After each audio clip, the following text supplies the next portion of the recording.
So good evening, Frida and the team. I've listened to this conversation and I think I have a concern. Number one, we should all agree that there is a problem. Sorry, I didn't introduce myself. I'm Dionisia Mugo, and of course, a resident of Embu within town. Number one, there is a problem, especially in the recruitment. In case I see a position being advertised, even if they advertised it 20 or 50, and I see maybe admin officer, office assistant 111, we have the mentality that even if you apply that one with all the qualifications, either you're not to be called for the interview, you're not to be shortlisted or what. We usually say that that position is for the few. It's for somebody, it's only just there for a formality. That is what we have in our mind, the perception we have.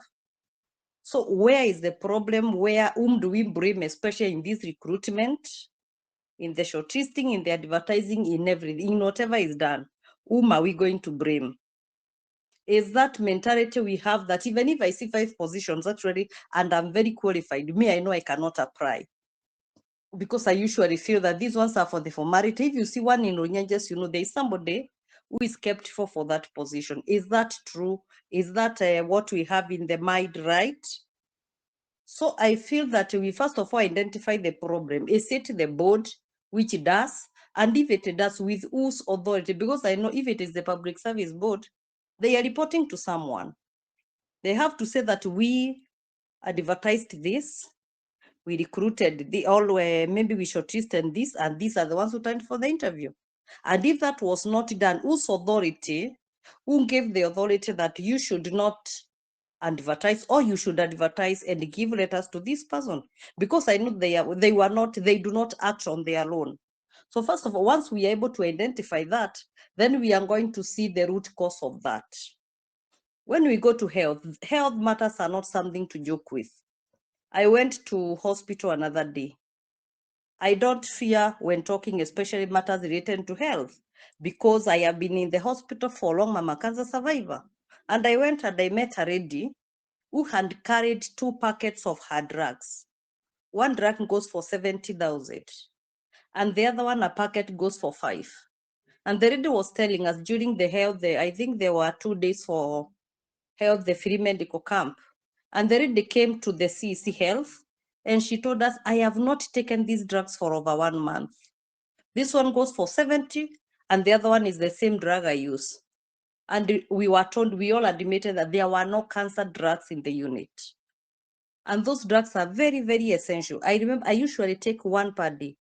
And I went to my house. I took 1 packet for 1 month. No, I took for 2 months because I had already been given for 6 months. I decided within the 4 months I have taken this, and I donated 2 packets of drugs for 60 days to that lady. But that was one type of a drug. She couldn't get the other one. So where is the problem? Because even this one, especially on the medical field, we have failed. Everybody talks about the units. We have a very nice cancer center. Actually, I went even where people get their chemo drugs. We have the best beds for chemotherapy. In fact, they are better than the one I used in Aga Khan. When I was doing for my chemo, I went to Aga Khan. But Embu has the best beds. But I'll tell you, they are not drugs. Even the chemo drug, you have to go, you buy, you come with, then they will administer. So those are 2 issues which are related. That is why I have decided to combine. But let us check, where is the problem? Is it the board? If it is the board, yes. Maybe they'll be asked. They'll be put under, maybe they'll be investigated. Why did they act like this? So once we know the problem, then we can now maybe address it from there. Thank you, and good evening.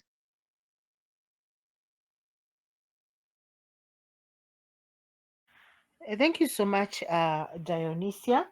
Show Dionisia some appreciation with your favorite emoji. And you've asked a very good question, Dionisia, and I want us to start from who is responsible for human resource, because this is basically human resource in the county.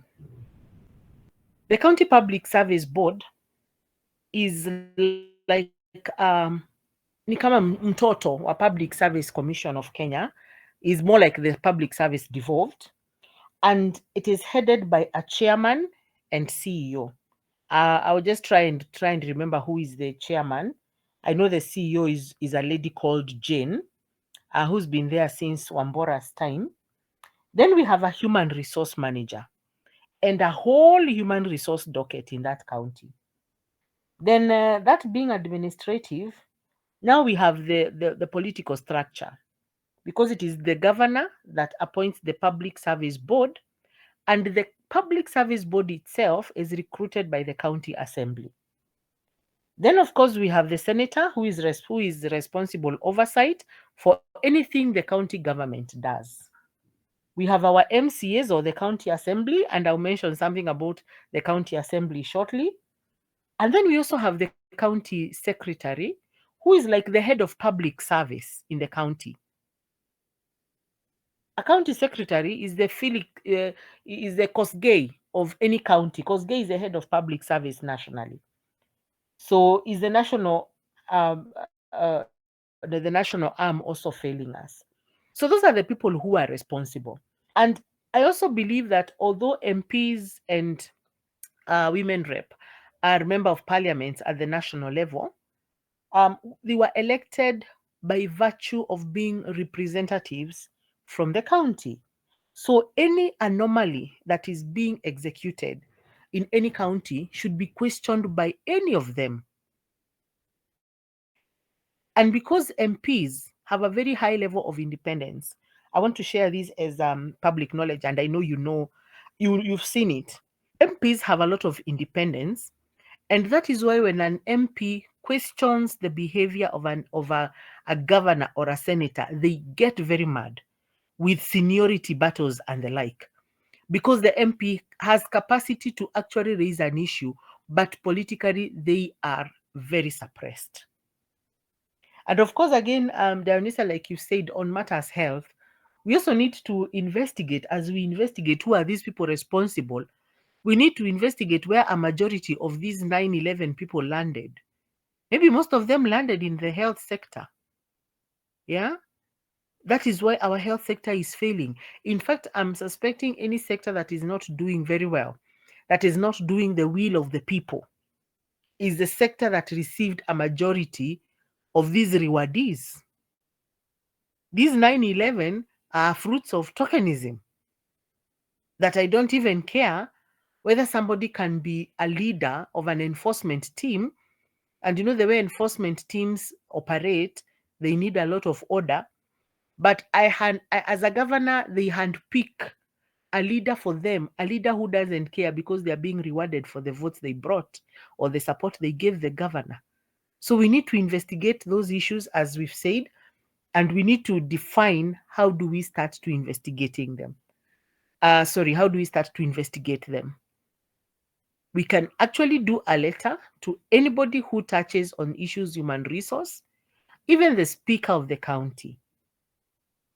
If the speaker does not recruit these junior officers, he recruits the board, the county public board that executes this atrocity.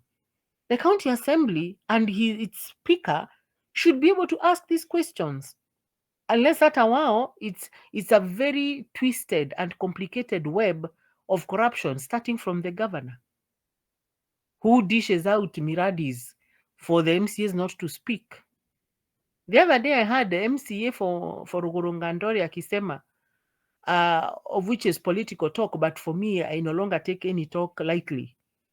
I'll keep on saying, you're the fairest and the most beautiful governor in this country, so that I get a road in my ward. And I looked at him and I wondered, what are these guys doing? It may be political talk, it may be for the good, but they are compromising the most important role, that is the role of asking questions on behalf of the people. And that is why the people have taken it to themselves. The young people in Bere South, Kiretire, they don't care anymore. They go to public participation where the governor is to speak, and they hold demonstrations, and they don't want the whole of Embu in it because it is our issue. How do we start to ask these questions?